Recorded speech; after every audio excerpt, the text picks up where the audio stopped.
Yes, beta. In this chapter, India after independence. Till now, we have discussed about the problems in front of Indian government or constitution makers when our country got independence. Many problems we have to face. After that, our constitution was written. It was implemented, adopted and implemented on 26 January 1950. Then we celebrate Republic Day, and after that, main problem was regarding the organization of the states. So we have discussed the topic in detail, how states were formed, different states were formed, reorganization commission was set up, and according to that, we have discussed about the different problems like Andhra, like Punjab, like Bombay, like so many union territories and areas were formed. Then next, our further topic is for regarding planning and development. How are Indian government selected? What should be the planning criteria? Economic development कैसे होनी चाहिए independence के बाद? What method we adopted? What method our government adopted? उसके लिए कुछ years आपने important years अपने mind में रखो. 1950 important year when planning commission was established in our country.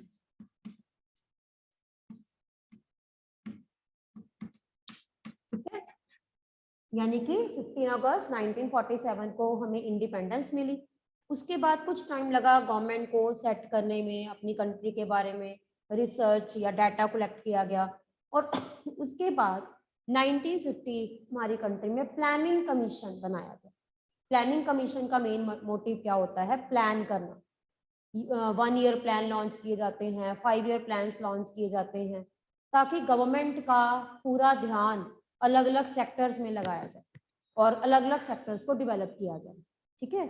और इसके लिए हमारी इंडियन गवर्नमेंट ने, कॉन्स्टिट्यूशन ने कौन सा मेथड अडॉप्ट किया? Mixed economy model. क्या मतलब है मिक्स इकोनॉमी का? मिक्स इकोनॉमी का मॉडल जिसमें गवर्नमेंट और प्राइवेट सेक्टर दोनों एग्जिस्ट करते हैं. Government plus private sector both exist. Mix economy ऐसी इकोनॉमी जिसमें सारे जितने भी बड़ी बड़ी इंडस्ट्रीज हैं या इंपॉर्टेंट प्लेसेस हैं वो गवर्नमेंट के अंडर भी होते हैं और प्राइवेट के अंडर भी होते हैं. ऐसी इकोनॉमी को क्या बोलते हैं? Mix economy. तो हमारी कंट्री ने कौन सा मॉडल अडॉप्ट किया? Mix economy. ठीक है. और इसके बाद फर्स्ट 5 ईयर प्लान लॉन्च किया गया, रेट ऑफ इकोनॉमिक डेवलपमेंट को इंक्रीज किया गया. First 5 year plan. ठीक है. उसके बाद सेकेंड 5 ईयर प्लान कब बना? 1956. Second that we have discuss first 5 year plan. ठीक है. नाउ सेकेंड 5 ईयर प्लान कब बना? 1956 में. सेकेंड 5 ईयर प्लान 1956 में जो है इंट्रोड्यूस किया गया, और इसमें मेन क्या जो है वो गवर्नमेंट का मेन कंसंट्रेशन जो है या सारी गवर्नमेंट की इंपॉर्टेंस किसको दी गई? कंट्री में क्या एस्टेब्लिश होगा? Heavy industries.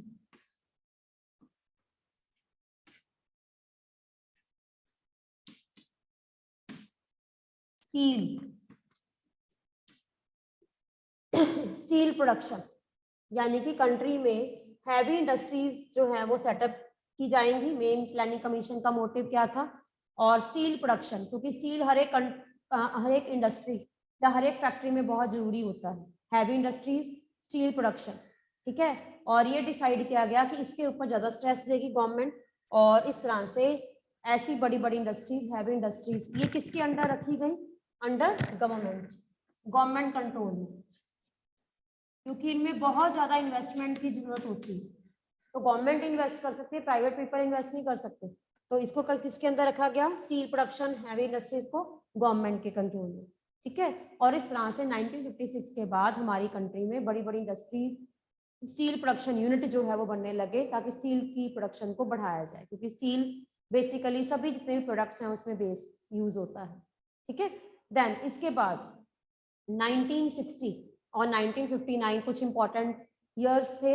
1959 में भिलाई स्टील प्लांट, याद रखो 1959 भिलाई स्टील प्लांट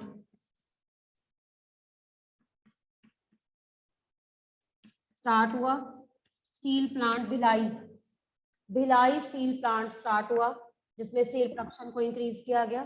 ठीक है, इसके बाद फिर आपने ये बताना है कि हमारी कंट्री में 1959 याद रखो, इंपॉर्टेंट है, Bhilai steel plant.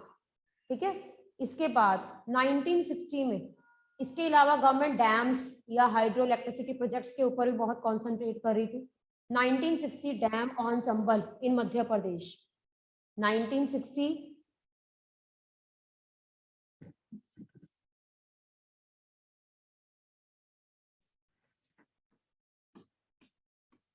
Dam on Chambal river,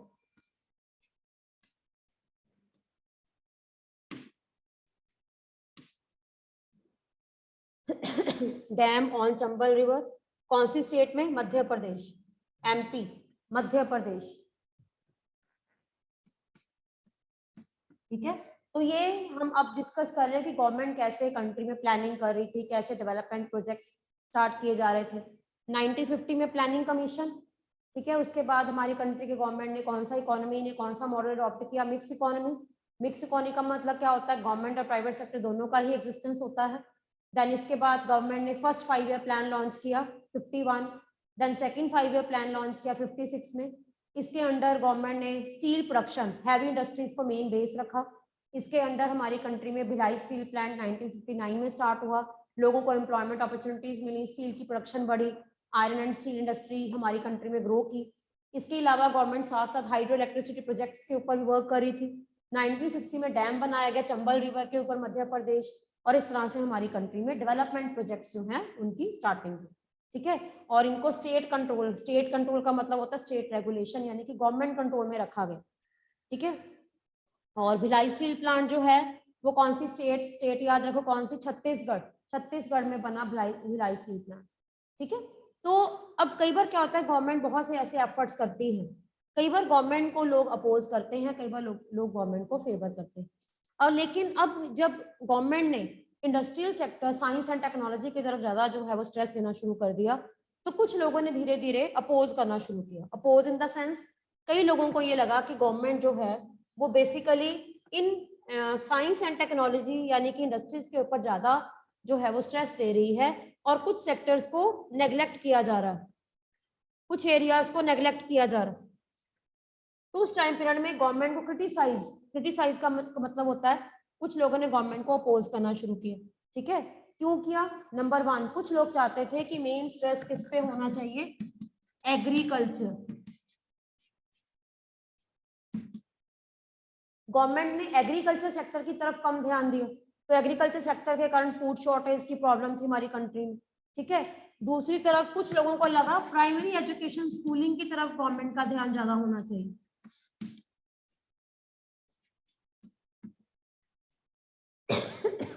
starting year में सेकंड 5 ईयर प्लान में गवर्नमेंट का मेन मोटिव बेसिक इंडस्ट्रीज था, लेकिन कुछ लोगों को लगा कि गवर्नमेंट का ध्यान मेन किस पे होना चाहिए था? एग्रीकल्चर, प्राइमरी एजुकेशन की तरफ होना चाहिए था। ठीक है, और इन बड़ी बड़ी इंडस्ट्रीज के कारण एनवायरमेंटल पॉल्यूशन, ठीक है, तो हाउ टू सेव एनवायरमेंट की तरफ ध्यान होना चाहिए। लेकिन ऐसा नहीं हुआ, ये आपने उसमें पढ़ा ना, भोपाल गैस ट्रेजेडी। 1984 तक गवर्नमेंट इन्वायरमेंट सेफ्टी के लिए इतनी जो है वो अलर्ट नहीं थी, तो कुछ लोगों ने अपोज किया कि जो डेवलपमेंट स्ट्रैटेजी है वो strategy main agriculture sector, primary education, health facilities या एनवायरमेंट को सेव करने के लिए मेन गवर्नमेंट का ध्यान ज्यादा होना चाहिए। ठीक है, तो इसके लिए मतलब एक आपकी बुक में एक पैराग्राफ है, जिस पैराग्राफ में मीरा बहन जो महात्मा गांधी की फॉलोअर थी, ठीक है, उन्होंने जो है वो एक कुछ जिसे हम कहते हैं कि राइटिंग्स जिसे हम कहते हैं, कुछ बुक्स में कुछ आर्टिकल्स लिखे थे, जिस आर्टिकल में उन्होंने क्या कहा था? दैट बैलेंस, नेचर जो है बैलेंस बहुत जरूरी है, balance to maintain balance of nature. ठीक है, मीरा बहन कौन थी? Follower of Mahatma Gandhi. उनका ये मानना था कि साइंस एंड मशीनरी, जितनी हम ज्यादा इसको यूज करेंगे, साइंस एंड मशीनरी जो है वो क्या प्रॉब्लम लेकर आएगी? Pollution and deforestation, pollution and deforestation, जिससे अगर पॉल्यूशन होगा, डिफॉरेस्टेशन होगा तो नेचर बैलेंस नहीं होगी और इसका लॉस फिर कहीं ना कहीं लोगों को ही होगा। तो एग्जैक्टली है, जितनी बड़ी इंडस्ट्री, जितनी फैक्ट्रीज खुलेंगी उतनी ही ज्यादा नेचर को लॉस होगा और अल्टीमेटली अगर एनवायरनमेंट को नहीं सेव किया जाएगा, पॉल्यूशन और डिफॉरेस्टेशन से कहीं ना कहीं ह्यूमंस और एनिमल्स के ऊपर ही इसका बैड इफेक्ट होगा। तो जो उन्होंने कहा, यस वी एग्रीड कि गवर्नमेंट को दोनों चीजों के ऊपर बराबर ध्यान देना चाहिए था, यानी कि सिर्फ ये नहीं है कि 5 ईयर प्लान्स में एक सेक्टर की तरफ आप इतना ज्यादा ध्यान दो और बाकी सेक्टर्स को नेग्लेक्ट कर दो। और इसीलिए उस टाइम पर में बहुत से लोगों ने इसको क्रिटिसाइज किया। उन्होंने कहा कि मेन एग्रीकल्चर के ऊपर स्ट्रेस होना चाहिए, फूड शॉर्टेज जो है उसको खत्म करो, then primary education, health facilities बच्चों को मिलनी चाहिए, एनवायरमेंटल पोल्यूशन, एनवायरमेंट को सेव करने के ऊपर मेन एफर्ट जो है वो होना चाहिए, और साइंस एंड मशीनरी का कम हो यूज, बल्कि पोल्यूशन की प्रॉब्लम्स के ऊपर गवर्नमेंट का ध्यान ज्यादा हो, डिफॉरेस्टेशन को कैसे रोका जाए गवर्नमेंट उसको देखे। ठीक है, तो इस तरह से मीरा बहन ने उस टाइम पीरियड में काफी हद तक जो डेवलपमेंट प्रोग्राम्स प्रोजेक्ट्स थे उनको क्रिटिसाइज किया और बदले में नेचर को कैसे बैलेंस किया जाए इसकी तरफ ध्यान देने के लिए गवर्नमेंट को इस चीज के लिए एनकरेज किया। ठीक है, तो अल्टीमेटली हम ये कह सकते हैं कि स्टार्टिंग ईयर्स में गवर्नमेंट का ये ध्यान था डेवलपमेंट की तरफ, तो बहुत से बड़े बड़े प्रोजेक्ट्स हमारी कंट्री में लॉन्च हुए, बड़ी बड़ी इंडस्ट्रीज बनी, फैक्ट्रीज बनी और इस तरह से हमारी कंट्री में डेवलपमेंट प्रोजेक्ट्स जो हैं वो स्टार्ट हुए। फिर नेक्स्ट है, अब उसके बाद फिर हम देखेंगे कि after 60 years, nation after 60 years, हमारी कंट्री जो है नेशन आफ्टर 60 इयर्स।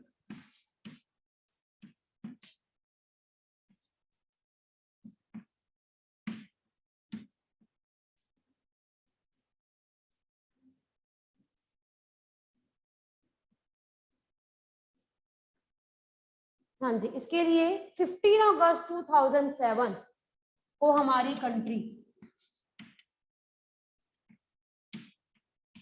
को इंडिपेंडेंस मिले। कितने इयर्स हो गए? 60 years. 15 August 2007, 60 years of India independence, यानी कि इंडिपेंडेंस के 60 इयर्स के बाद आज हमारी कंट्री, यानी कि 2007 तक हमारी कंट्री कैसी थी? क्या सभी प्रॉब्लम सॉल्व हो गई थी? No, many problems were there, यानी कि 1947 से लेकर 2007, 60 इयर्स के बाद भी हमारी कंट्री में इतने सारे 5 ईयर प्लान्स बने, 1 ईयर प्लान्स, प्लानिंग कमीशन ने बहुत सी प्रोजेक्ट्स को लॉन्च किया, गवर्नमेंट्स आती गई, नए नए प्राइम मिनिस्टर बने, चेंज होते गए, मिनिस्टर्स आए, और इतने सालों के बाद भी हमारी कंट्री में कुछ फैक्टर्स पॉजिटिव हैं, कुछ फैक्टर्स नेगेटिव हैं। तो हमने दोनों को बताना है, पॉजिटिव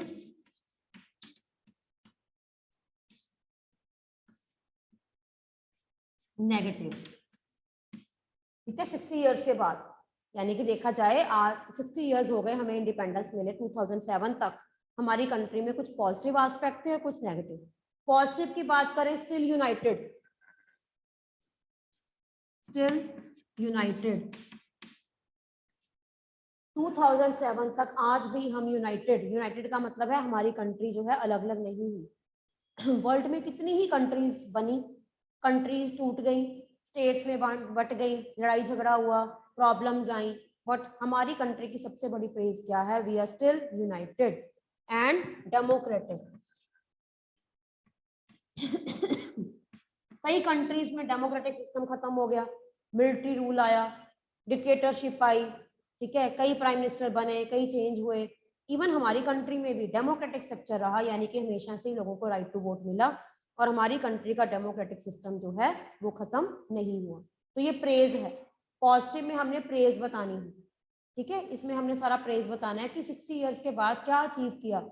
ठीक है, हमारी कंट्री अभी भी यूनाइटेड है, स्टेट्स यूनियन टेरिटरीज हैं, बट स्टिल हमारी कंट्री अभी भी एक कंबाइंड कंट्री है। हमारे लोगों के मन में अभी भी पैट्रियोटिज्म की फीलिंग है, डेमोक्रेटिक है, फ्रीडम ऑफ प्रेस,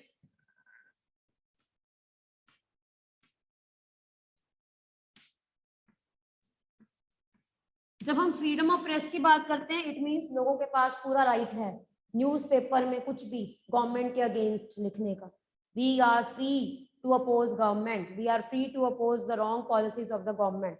ठीक है, हम न्यूज़पेपर में, टेलीविजन में, डिबेट एंड डिस्कशन के द्वारा गवर्नमेंट को हम अपोज कर सकते हैं, तो ये भी एक तरह से पॉजिटिव ही है। देन अभी भी हमारी कंट्री में इलेक्शंस फेयर होते हैं, फेयर इलेक्शंस, यानी कि इलेक्शंस के टाइम पीरियड में हम जिसको वोट करते हैं वही पर्सन विनर होता।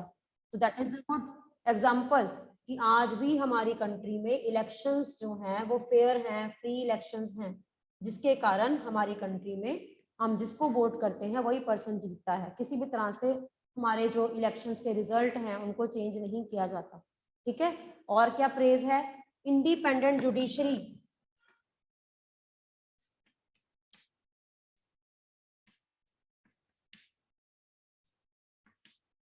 इसका मतलब क्या है? आज भी हमारी कंट्री में जो जजेस हैं, सुप्रीम कोर्ट के जज, हाई कोर्ट के जज, उन्होंने जब भी कोई डिसीजन लेना होता है, they are not under the pressure of any other president और minister, they are free. Independent का मतलब होता है दे आर फ्री। कौन फ्री है? जजेस of supreme court and high court in their decision making. उनको अपने केसेस के रिगार्डिंग, जजमेंट के रिगार्डिंग किसी से भी परमिशन लेने की जरूरत नहीं है, तो ये एक फायदा ही है, प्रेज है। दूसरा क्या है? Linguistic states.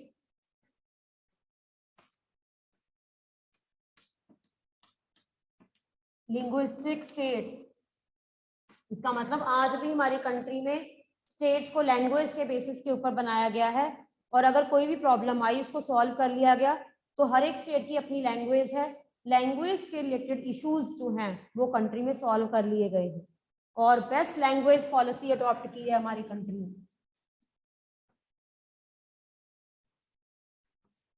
लैंग्वेज पॉलिसी, जिसमें मेरे को क्या बताया था, लैंग्वेज पॉलिसी के अंदर कितनी लैंग्वेजेस हैं? 21 + 1, टोटल कितनी हो गई? 22, यानी कि 21 local languages, regional languages, state languages, और 1 इज हिंदी। इसका मतलब है हिंदी, पूरी कंट्री में हिंदी कंपलसरी नहीं है।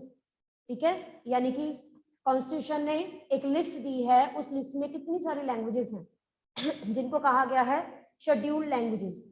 तो बैंक में या जब रेलवे के एग्जाम होते हैं या कोई भी आईएएस के एग्जाम्स होते हैं, तो आपको कितनी सारी लैंग्वेजेस का ऑप्शन होता है, उसमें कोई कंपल्सन नहीं है कि आपने एक ही लैंग्वेज लेनी है, आप उसमें से कोई भी लैंग्वेज ऑप्ट कर सकते हो।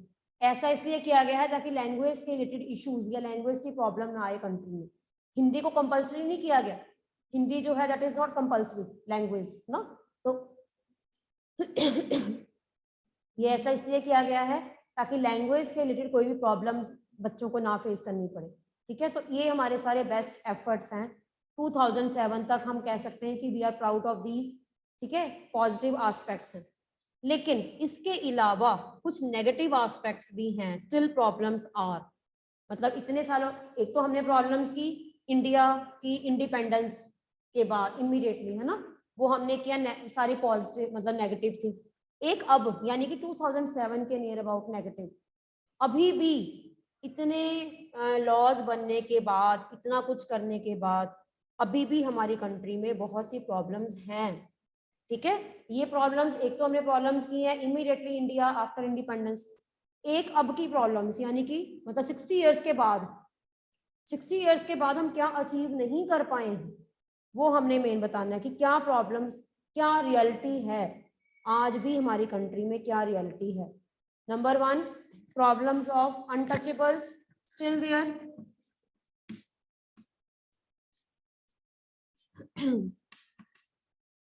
कॉन्स्टिट्यूशन ने अनटचेबिलिटी को बैन कर दिया है, एबॉलिश कर दिया, but still these people they are facing discrimination and exploitation। अभी भी हमारी कंट्री में कई स्टेट्स, कई ऐसी एरियाज, विलेज एरियाज हैं जहां पे कास्ट सिस्टम है। कास्ट सिस्टम के अंदर लोगों को public places, no access to public places, उन लोगों को पब्लिक प्लेसेस पे जाने नहीं दिया जाता। अभी भी हमारी कंट्री में बहुत से ऐसे एरियाज हैं, विलेज एरियाज हैं, जहाँ पे लोग अभी भी अनटचेबिलिटी प्रैक्टिस करते हैं। नो डाउट कॉन्स्टिट्यूशन ने इसको मना किया है, पनिशेबल किया है, but still in our country many people they are practicing untouchability, they are discriminating, ठीक है। तो these people they have no access to public places, drinking जो वाटर फैसिलिटीज होती हैं, ठीक है, ये प्रॉब्लम है। अभी भी हमारी कंट्री में क्लैशेस हैं, किस किस में क्लैशेस हैं? Among religious group,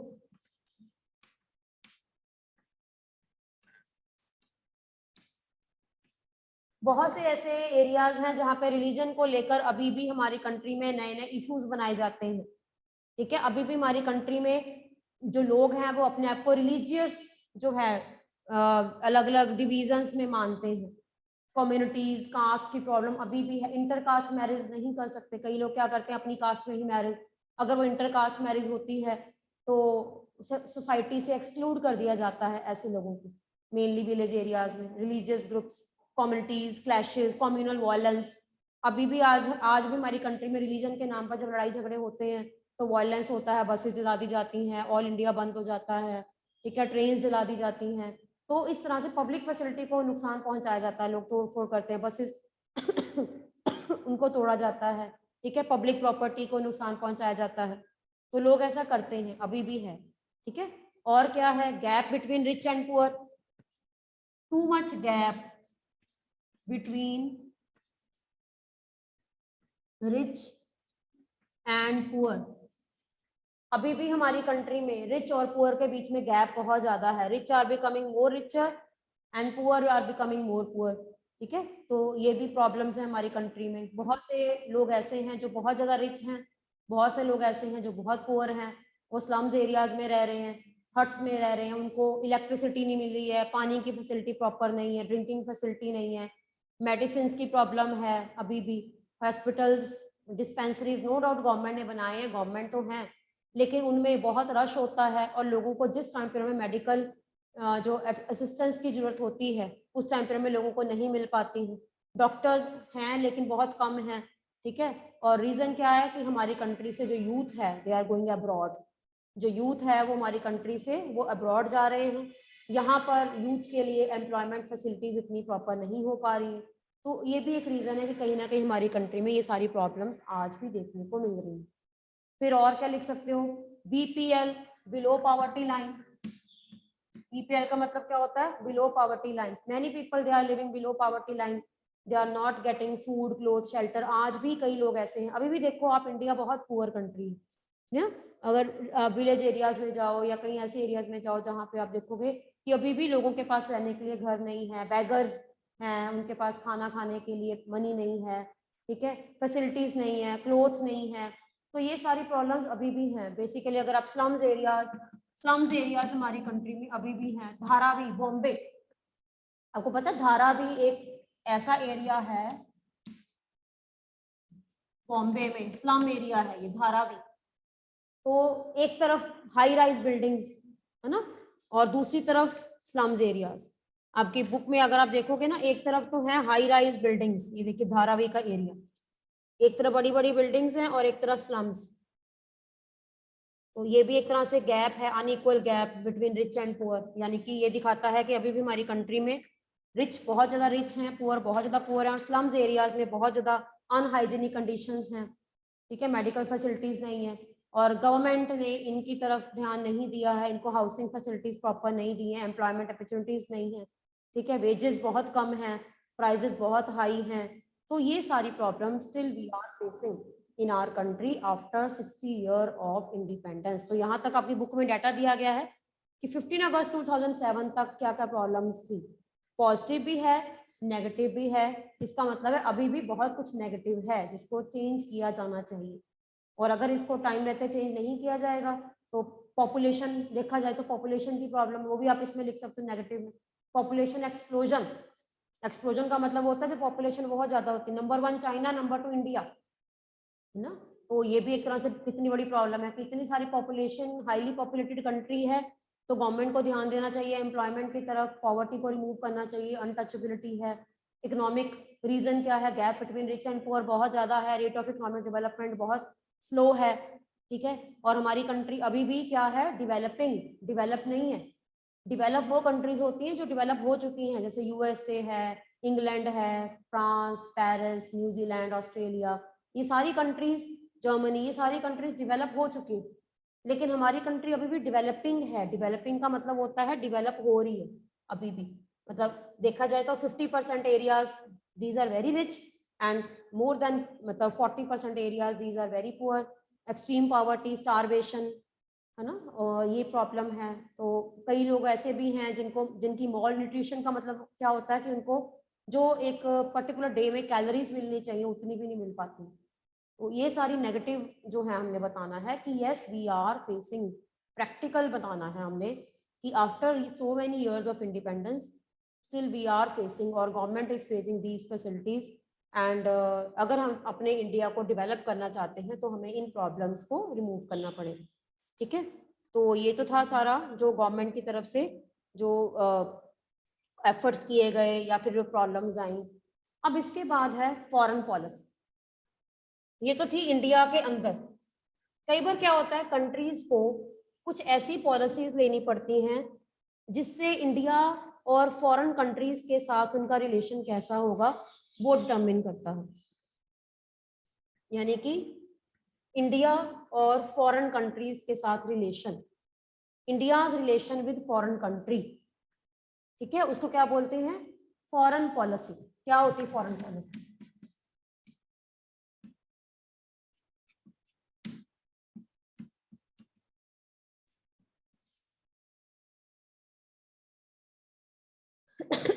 foreign policy means India की फॉरेन कंट्रीज के साथ पॉलिसी कैसी। हमने प्रेजेंट नहीं बतानी, हमने तब बताना है जब हमारी कंट्री को इंडिपेंडेंस मिली, उस टाइम पर हमने इंडिया की फॉरेन पॉलिसी आफ्टर इंडिपेंडेंस, मतलब इंडिया की फॉरेन पॉलिसी क्या थी आफ्टर इंडिपेंडेंस।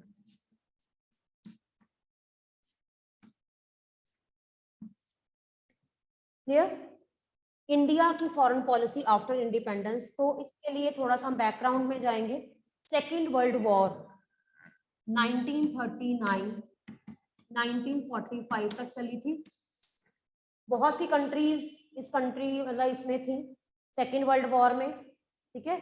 एक तरफ यूके, यूएसए, यूएसएसआर, ठीक है। दूसरी तरफ कौन था, Germany, Italy, Japan. Second world war में यूएसए ने जापान की 2 सिटीज में बॉम्ब ड्रॉप किया, Hiroshima and Nagasaki. Japan destroy हो गया। धीरे धीरे इटली और जर्मनी का भी लॉस हुआ। तो विनर कंट्रीज कौन सी थी सेकेंड वर्ल्ड वॉर के बाद? विनर कंट्रीज कौन सी थी? These were the winner countries. और ये कंट्रीज हार गई सेकेंड वर्ल्ड वॉर के बाद। तो विनर कंट्रीज कौन सी थी? UK, USA and USSR. तो 1945 तक वर्ल्ड में सबसे पावरफुल कंट्रीज ये बन गई थी। कौन कौन सी? USA and USSR, United States of America and Russia, जिसको रशिया कहा जाता है, रशिया, ठीक है। अब पूरा वर्ल्ड जो था ये मेनली इन 2 कंट्रीज, यानी कि इन 2 कंट्रीज का मेन होल्ड था। तो अब जब सेकेंड वर्ल्ड वॉर में ये कंट्री जीत गई तो कुछ कंट्रीज ने यूएसए को सपोर्ट किया, कुछ कंट्रीज ने रशिया को सपोर्ट किया, ठीक है। तो पूरा वर्ल्ड जो था सेकेंड वर्ल्ड वॉर के बाद ये 2 मेन कंट्रीज जो है वो सबसे पावरफुल मानी गई, ठीक है। और इसके बाद नेक्स्ट मतलब हम बताएंगे कि जब हमें हमारी कंट्री को इंडिपेंडेंस मिली 1947, तो उस टाइम पीरियड में हम किसको सपोर्ट करते हैं? हम यूएसए को सपोर्ट करते हैं या यूएसएसआर को सपोर्ट करते हैं? तो ये इन्होंने क्या किया, इन कंट्रीज ने अपनी अपनी मिलिट्री अलायंस बना ली, मिलिट्री अलायंस, मिलिट्री पावर्स। कुछ कंट्रीज के साथ मिलकर यूएसए ने अलग पावर्स बना ली, कुछ कंट्रीज के साथ मिलकर यूएसएसआर ने अलग पावर्स बना ली, मिलिट्री अपने आप को पूरी तरह से मिलिट्री डेवलप करने के लिए, तो अब इंडिया को जब इंडिपेंडेंस मिली तो Indian government was little bit confuse to which power they should support, either they should support USA और दे शुड सपोर्ट यूएसएसआर, किसको सपोर्ट करते, ठीक है। और उस पर्टिकुलर टाइम पीरियड में यानी कि इसके बाद 1945 के बाद इमीडिएटली यूएनओ बना, United Nation Organization to establish peace, ताकि थर्ड वर्ल्ड ना हो, थर्ड वर्ल्ड वॉर ना हो, established peace in the member nations, ठीक है। तो हमारी कंट्री उस टाइम पीरियड में, हमारी Indian government was little bit confuse to which group they should support, USA और यूएसएसआर, ठीक है। तो उस टाइम पीरियड में हमारी कंट्री ने जो पॉलिसी अडॉप्ट की, किसी भी ग्रुप में ना ज्वाइन करना, ना इसमें ना इसमें, इस पॉलिसी को क्या बोला गया, NAM. NAM means non aligned movement.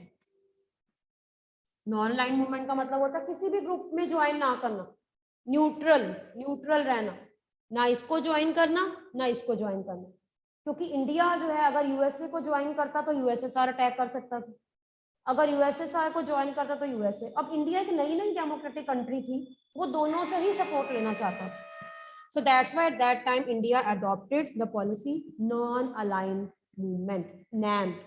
और इंडिया जैसी बहुत सी कंट्रीज जो न्यूली इंडिपेंडेंट थी, उन्होंने मिलकर ये ग्रुप बनाया, ठीक है।